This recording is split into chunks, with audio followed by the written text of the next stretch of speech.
जिसका मुझे था इंतजार, वो घड़ी आ गई, यूपी टेट फॉर्म भरने की घड़ी आ गई।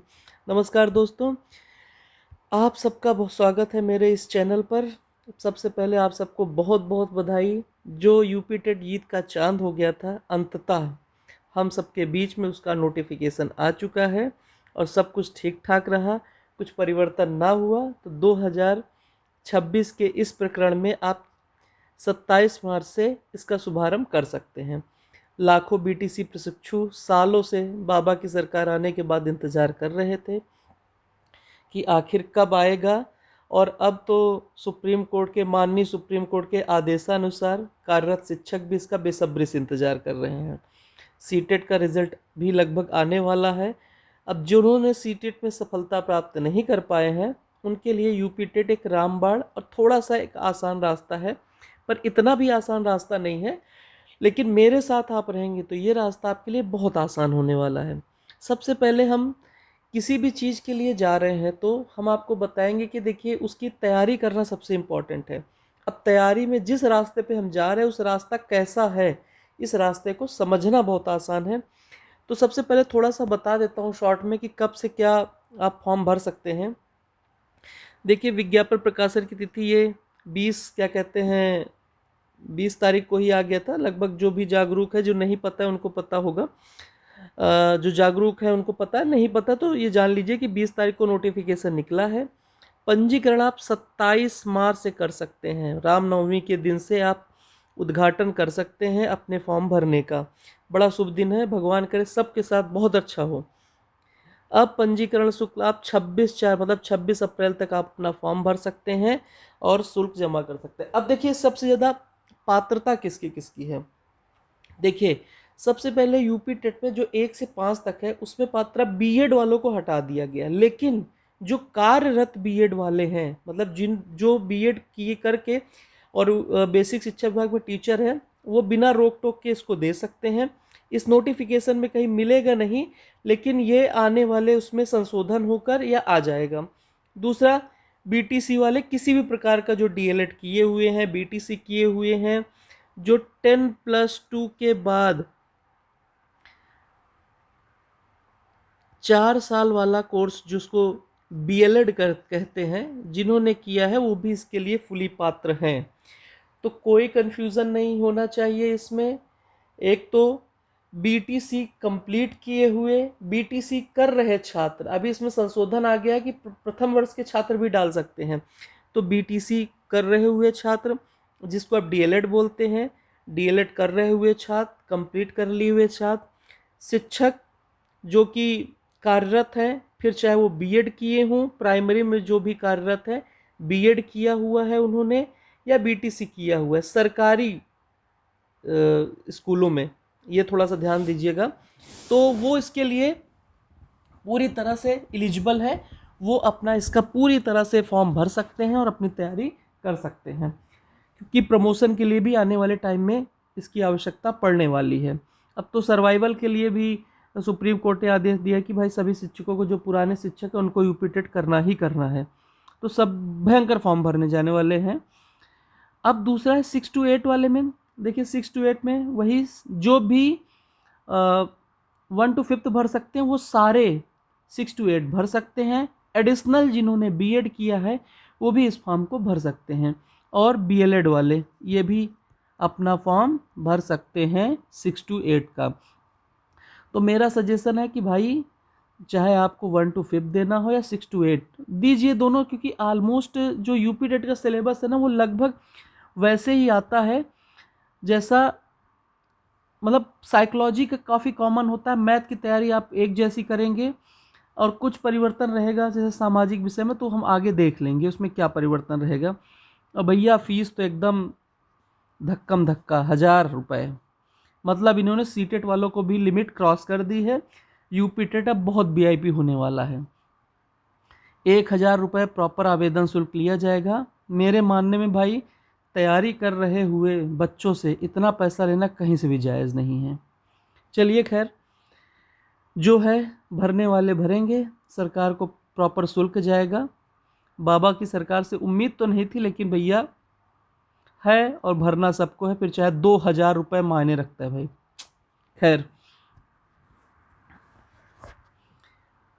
अब हम इसमें बात करते हैं कि हमारा क्या सिलेबस रहेगा। देखिए, 1 से 5 तक के लिए 1 to 5, जिसको हम प्राइमरी सेक्शन बोलते हैं, उसमें बाल विकास एवं शिक्षण विधि। चूँकि देखिए, हम जिन बच्चों को पढ़ाने जा रहे हैं उनके बारे में हमको अध्ययन करना ज़रूरी है कि बाल विकास को समझना और हमारी शिक्षण विधि क्या होगी उसको समझना बहुत ज़रूरी है। तो बाल विकास में से 30 MCQ क्वेश्चन आएंगे जो 30 अंक के होंगे, मतलब प्रत्येक क्वेश्चन 1 अंक का। भाषा प्रथम, हिंदी भाषा प्रथम में भाई हम उत्तर प्रदेश के निवासी हैं, हिंदी भाषी क्षेत्र के हैं, तो हमारी भाषा हिंदी अनिवार्य रूप से इसमें शामिल होगी, जिसमें 30 क्वेश्चन आएंगे। अब इसमें क्या क्या क्वेश्चन आएंगे वो आगे चल के हम देख सकते हैं। वही 30 नंबर का इसका भी रहेगा। द्वितीय भाषा में अंग्रेजी के जानकार अंग्रेजी को ले सकते हैं, उर्दू के जानकार उर्दू को ले सकते हैं, संस्कृत के जानकार संस्कृत को ले सकते हैं। इन तीनों में से कोई भी आप एक सब्जेक्ट चुन सकते हैं, और ध्यान रखिएगा इसका चुनाव बहुत बुद्धिमानी से कीजिएगा, क्योंकि अगर आपने गलत चुनाव कर लिया तो समझ लीजिए कि लंका लगनी तय है। 30 नंबर का भाई आएगा, 30 नंबर आपको कहीं से भी छोड़ने नहीं हैं। जिनकी हिंदी में पकड़ अच्छी है, मैं उनकी सलाह दूंगा कि उनको संस्कृत ही लेना चाहिए। बाकी जो भाई संस्कृत में निल हैं हमारी तरह, वो अंग्रेजी ही लें, अपने ऊपर विश्वास रखें। तो हम तो भाई संस्कृत में निल है तो हम अंग्रेजी ही लेंगे। गणित जो है ये अनिवार्य विषय है, 30 नंबर का MCQ। और ये सेक्शन ऐसा है कि अगर आप गणित ने अच्छे से किया तो आप इसमें 30 के 30 नंबर पा सकते हैं। बहुत एक नॉर्मल सा पैटर्न आता है क्वेश्चंस का, बहुत हार्ड नहीं रहता। तो जो साइंस बैकग्राउंड के लिए हैं उनके लिए ये ब्लेसिंग है, पर जो आर्ट्स बैकग्राउंड के लिए उनके थोड़ा सा टफ है भाई। पर कोई दिक्कत नहीं, मेरे साथ रहना, सारा रास्ता आसान बना देंगे। पर्यावरण अध्ययन, इसमें भी 30 क्वेश्चन आते हैं, तो कुल मिला के 150 हो गए। 150 में से आपको 60% लाना है, यानी कि आपको 90 नंबर लाने हैं 150 में से पास होने के लिए। समझ गए भाई लोग? अब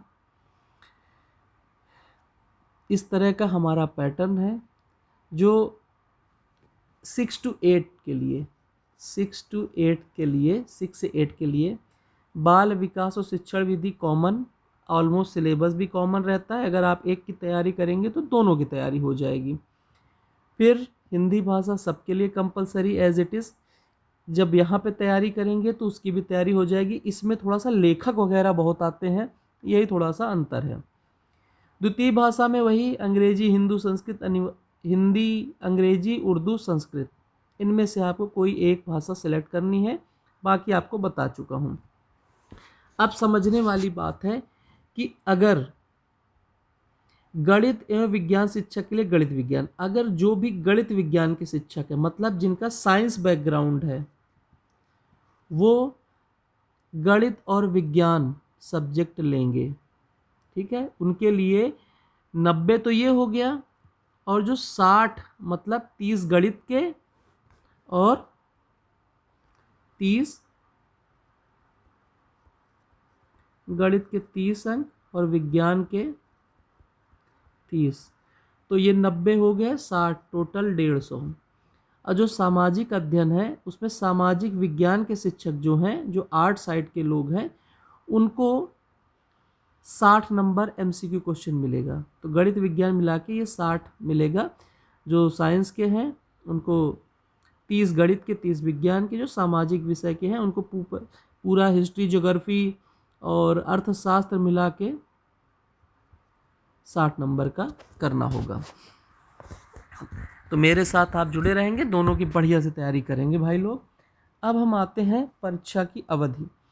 परीक्षा की भाई जो अवधि होगी वो 2.5 घंटा होती है, 2.5 आवर। तो इसमें एक बुद्धिमानी करनी है, जिस क्वेश्चन में आपको फंसना है वो सब एग्ज़ाम के टाइम पे हम कर लेंगे। जिस क्वेश्चन में आप लग रहा है कि आप फंस रहे हैं, अटक रहे हैं, उसको इग्नोर मारो मारो, आगे बढ़ो। अब हम देखते हैं डिटेल में सिलेबस, डिटेल्ड सिलेबस।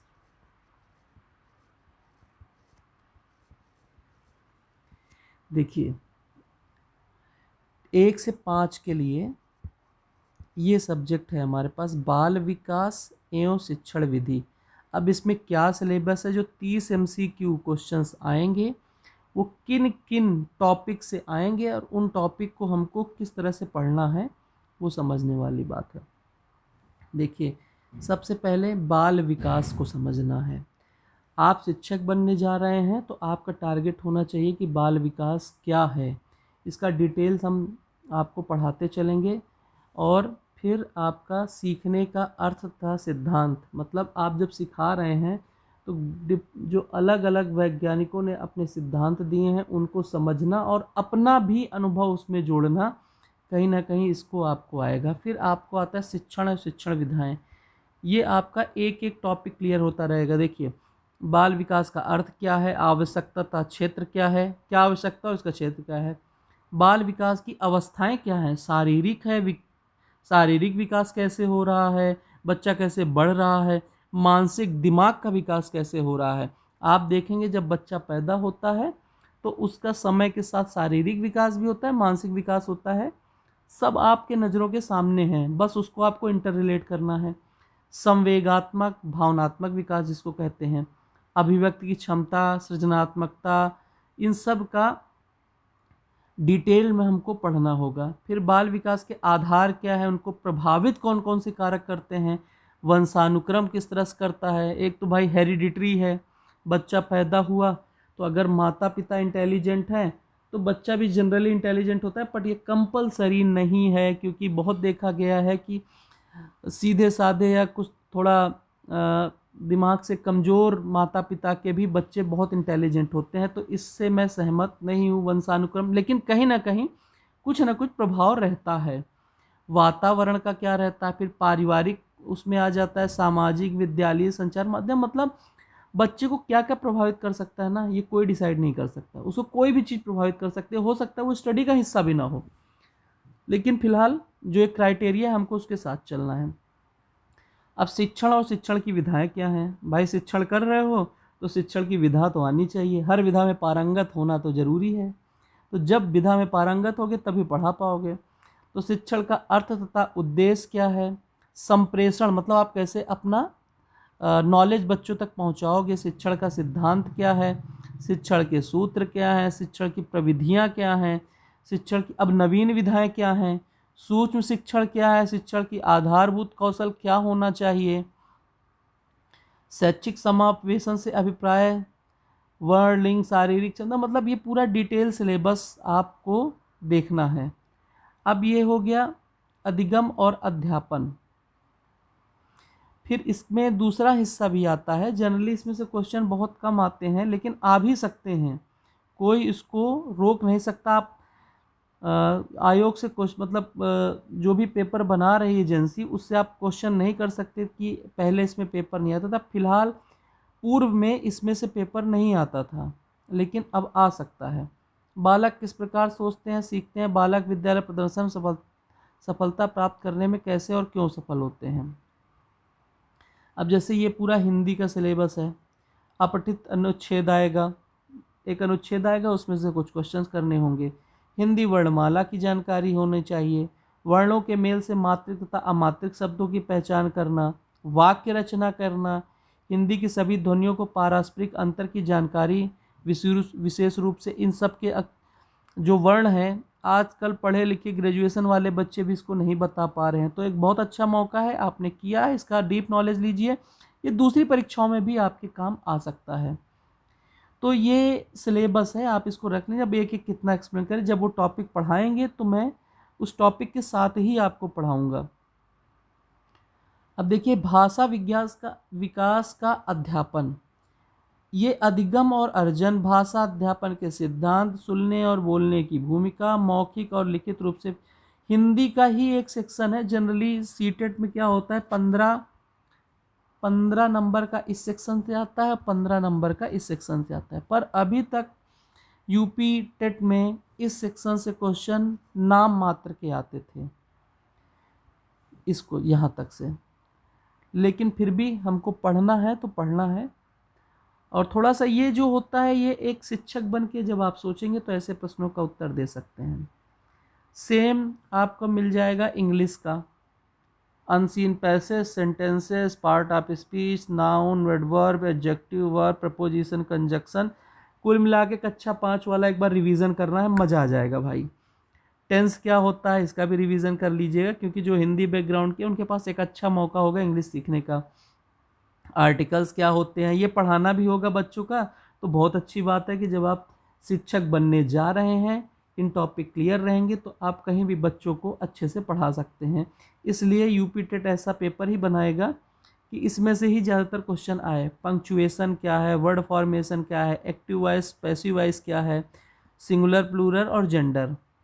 अब भाई उर्दू हमको ज़्यादा आती नहीं तो हम ना इसको पढ़ा पाएंगे, सिलेबस आप लोग देखना चाहें जो भाई लोग हैं अपना देख सकते हैं। संस्कृत भी मैं नॉर्मली नहीं पढ़ा पाऊँगा, जो होगा इसमें से सिलेबस है आप अपना देख सकते हैं। ये भाषा विकास का अध्यापन इसमें हिस्सा है। अब गणित आता है। गणित में देखिए वही आप जो कक्षा 6 से 8 तक पढ़े हैं वही गणित में से रहेगा। क्या रहेगा? संख्याएं रहेंगी, उनका जोड़ घटाना गुणा भाग सबको आता है। एलसीएम रहेगा, एचसीएफ रहेगा, भिन्नों का जोड़ घटाओ, दशमलव का जोड़ घटाना गुणा भाग, एकिक नियम, प्रतिशत, लाभ और हानि, साधारण ब्याज, ज्यामितीय, धन, मापन, परिमिति, कैलेंडर, आंकड़े, आयतन, क्षेत्रफल, रेलवे या बस समय सारणी, आंकड़ों का प्रस्तुतिकरण, सब निकाला हुआ है भाई। पढ़ेंगे मज़ा आएगा एकदम। और मेरा फोकस मेन साइकोलॉजी में और गणित पे ही रहेगा। ऑन डिमांड अगर आप लोगों की ज़रूरत होगी तो इंग्लिश भी या हिंदी भी मैं शुरू कर दूंगा। अध्यापन संबंधी मुद्दे। अब गणितीय तार्किक मतलब इसको बोलते हैं मैथ साइकोलॉजी, मैथ साइकोलॉजी। तो इस सेक्शन से क्वेश्चन फिर वही कहेंगे बहुत कम आते हैं, लेकिन आएंगे तो आप ये नहीं कह सकते कि हमको ये पढ़ाया नहीं है। पर्यावरणीय अध्ययन में विज्ञान, इतिहास, भूगोल, नागरिक शास्त्र और पर्यावरण के 30 क्वेश्चन रहते हैं। इसको बोलते हैं ईवीएस का सेक्शन।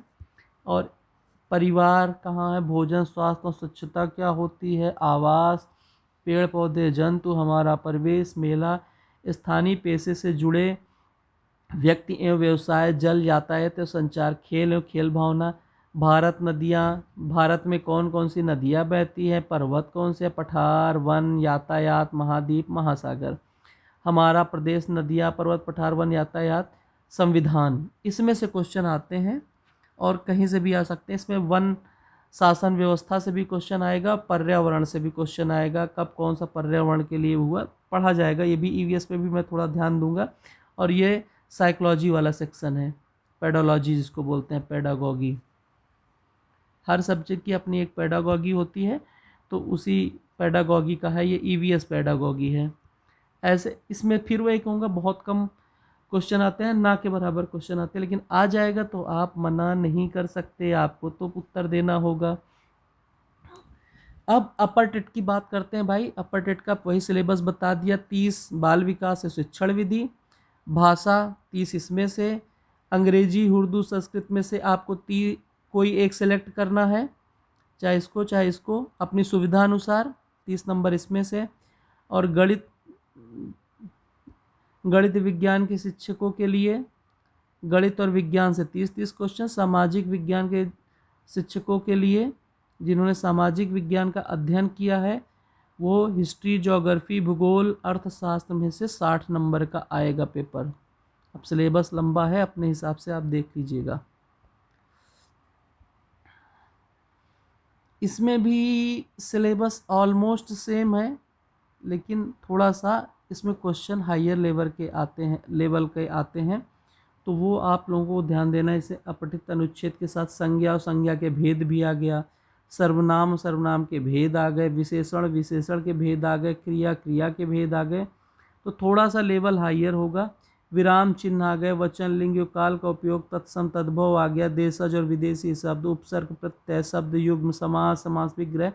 तो पूरा सिलेबस इस तरह से रहता है। ये हिंदी पेडागॉगी का सेक्शन है, हिंदी पेडागॉगी का।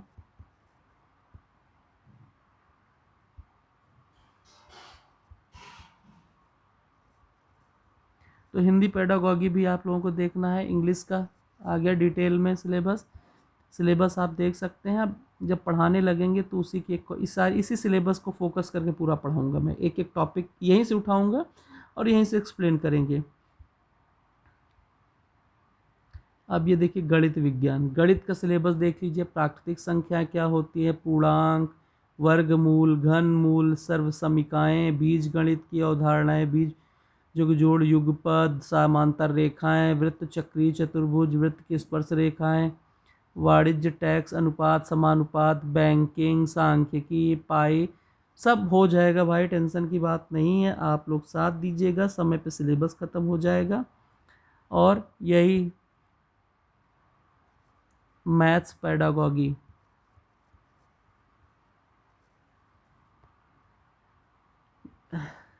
विज्ञान का सिलेबस थोड़ा सा लंबा है, तो देख लीजिए आप, जब पढ़ाते समय ज़रूरत के अनुसार जैसा होगा देखा जाएगा। और आपको बता दें कि जो भी लोग मुझसे जुड़ना चाहेंगे अपना कमेंट कर देंगे। पूरी तरह से चैनल आप सबके लिए फ्री रहेगा। और आज के लिए इतना बहुत है, अगर आप लोग साथ देंगे तो इसी पे आगे बढ़ता रहेगा। फ़िलहाल मैं तो पढ़ाने वाला हूँ, जो साथी जुड़ना चाहेंगे वो मुझे कमेंट करेंगे तो उनको मैं फिर एक ग्रुप बना के उसमें नोट्स वगैरह भी दे दिया करूँगा। ओके, धन्यवाद।